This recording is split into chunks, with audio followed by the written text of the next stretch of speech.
السلام عليكم، معكم سارة في المطبخ. اليوم بدنا نعمل فخاد الدجاج المحمرة مع الرز المرافق لإله. وفخاد الدجاج حنعملهم بطريقة كتير حلوة ياخدوا استواء من جوا وتحمير من برا، بالإضافة لشوربة مرافقة لإلهم سهلة وبسيطة.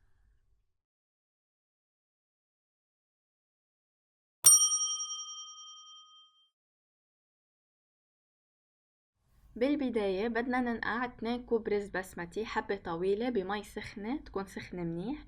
بنحط الرز بالمي نتركه نصف ساعة أو 30 دقيقة، نرجع منصفيه من ميته ومنحطه على جنب. ما لازم أكتر من 30 دقيقة، بس منتركه بمي سخنة لمدة 30 دقيقة.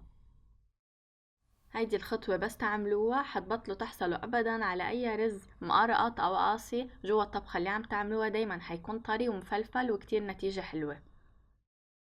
هلأ بطنجرة حميتها شوي، ضفت شوية زيت نباتي وضفت قطع الفخاد اللي عندي، وبدي شوي قلبهم حتى ياخدوا شوية لون. وإذا عم يعذبونا بالملعقة بواسطة الإيد دغري منقلبهم لأنه ما بيكونوا سخنوا على الأطراف، منقلبهم ياخدوا شوية لون عنا وبعدين مننتقل للخطوة التانية. هلأ بعد ما أخدوا لون خفيف عنا بدي أضيف عليهم المطيبات. عندي هون ورق غار، أعواد القرفة، وهال حب، وكبش قرنفل. القطع الصغيرة متل الهال وكبش القرنفل ححطهم جوا المصفاية بهيدا الشكل كرمال دغري يطلعوا عندي، بس بدي صفي المرق. طبعا إذا مش موجودة عندكن بتحطوهم بشكل طبيعي وبتصفوا بعدين بمصفاية كبيرة. حزيد عليهم حبة طماطم قطعتها لأنصاص بهيدا الشكل، كتير بتعطي طعم طيب للمرق وطعم طيب كمان للدجاج. بالإضافة لحبة بصل كمان قطعتها بنفس الشكل. بالإضافة لحصين من الثوم. هالمكونات كتير بتعطينا نكهة طيبة للمرق وللدجاج. وهلأ بدي أغمر فخاد الدجاج بالمي حتى نغليهم ونوصلهم. هلأ النار بتكون قوية حتى تغلي المي عنا، بس تغلي المي منبلش نخفف النار حتى ما دغري المي تكون كتير عم تغلي مع الفخاد وتصير تعلق عنا لحمة الفخاد. ومنشيل اللي بيطلع عنا على الوجه، بعدين منسكر عليها ومنتركها على نار هادية لمتوسطة، ما تكون النار كتير قوية، لمدة 30 دقيقة أو نصف ساعة حتى يستوي عنا الفخاد بالكامل من جوا.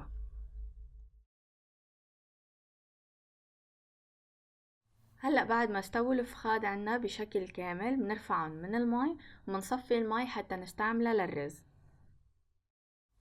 هلأ بدنا نعمل الرز. بالطنجرة حطيت شوية زيت، بدي اضيف عليهم 3 جزر مبشورين بشكل ناعم وبدي اقليهم حتى يدبلوا.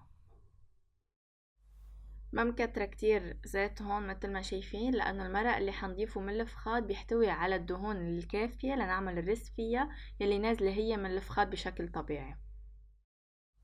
بعد ما يدبل الجزر عنا منضيف الرز عليه بعد ما نكون كمان صفينا الرز منيح من المي. وهلأ بدنا نضيف عليهم ملعقة صغيرة كاري، نص ملعقة صغيرة كركم، نص ملعقة صغيرة كمون، ونص ملعقة صغيرة سبع بهارات. منملح حسب الرغبة، أنا إجمالا بس مش معيار محدد لكل الأكلات، بحط ملعقة صغيرة ملح لكل كوب من الرز، بس هالشي بيتغير فأنتو بتذوقوا على حسب التذوق بتعدلوا ملح. بلشوا بالقليل بعدين بس تضيفوا المرق بتتذوقوا وبتعدلوا. هلأ بنخلطهم منيح منيح مع بعضهم ومنضيف عليهم المرق هو وساخن يكون. منضيف 3 أكواب من المرق، يعني لكل كوب من الرز كوب ونصف من مرق الدجاج. منسويهم من فوق منيح بشكل متساوي. وهلأ منغطي على الطنجرة ومنسويها بالشكل اللي منسوي فيه الرز بالعادة. نتركه حتى يبلش يتشرب شوي المي. مجرد ما تشرب المي مننوس النار كتير كتير على الخفيف ومنتركه حتى تختفي كل المي منه ويستوي بشكل كامل. ما منحركه بعد ما يستوي إلا بعد مرور 10 دقايق حتى ما يتخبص مع بعضه ويكون مفلفل بهيدا الشكل. هالرز طريقته كتير سهلة وكتير تطلع ناجحة معكم إذا اتبعتوا الخطوات وطعمته لذيذة. هلأ إضافة للوصفة فيكن تعملوها وفيكن كمان ما تعملوها. في حال فضل معكم مرق دجاج وعبالكم تعملوا شوربة مرافقة للطبق، حطوا ملعقة كبيرة من الدقيق وملعقة كبيرة من الزبدة. أول شي مندوب الزبدة، بعدين منضيف عليها الدقيق ومنقليهم شوي على النار على نار هادية.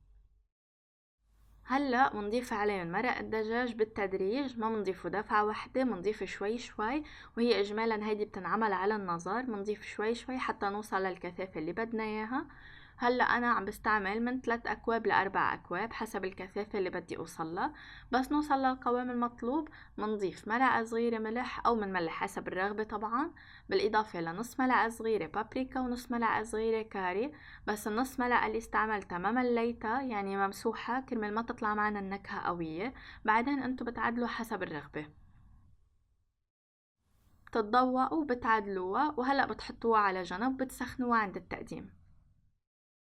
هلأ بوعاء بدنا نحط 2 ملعقة كبيرة لبن زبادي، بالإضافة لملعقة كبيرة من معجون الطماطم. هلأ عم نعمل خلطة حتى نحمر فيها فخاد الدجاج، بالإضافة لملعقة كبيرة من الخل ونص عصير حامضة، بالإضافة لربع كوب من الزيت النباتي. انتو إذا بدكن تضيفوا شوي زيت، ما تستعملوا كل الكمية، بتضيفوا على النظر.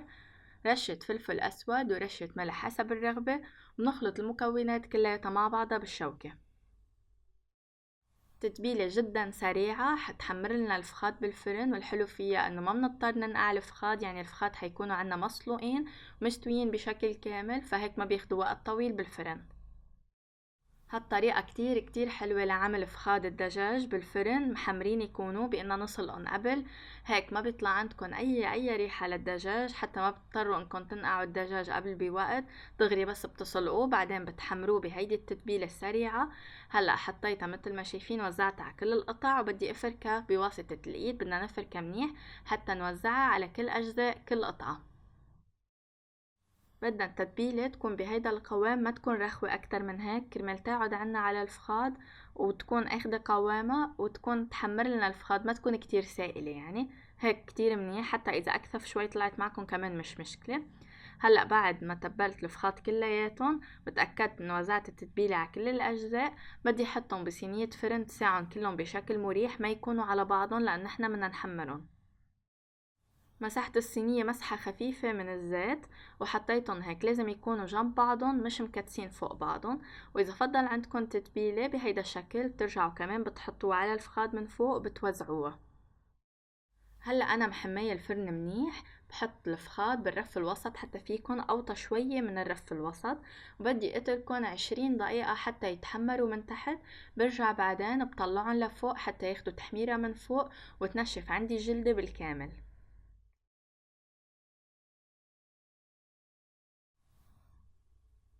شايفين اللون ما أحلاه؟ ما شاء الله لونهم كتير حلو، ناشفين، الجلدة منا طرية ومهترية عنا، والدجاج من جوا مستوي بشكل كامل. هلا عند التقديم نسكب الرز هو وسخن بصحن التقديم. شايفين الرز ما شاء الله كمان كتير طالع معنا قوامه حلو مفلفل، منه مكبتل على بعضه أبدا ومنه معجن، طريقته كتير سهلة.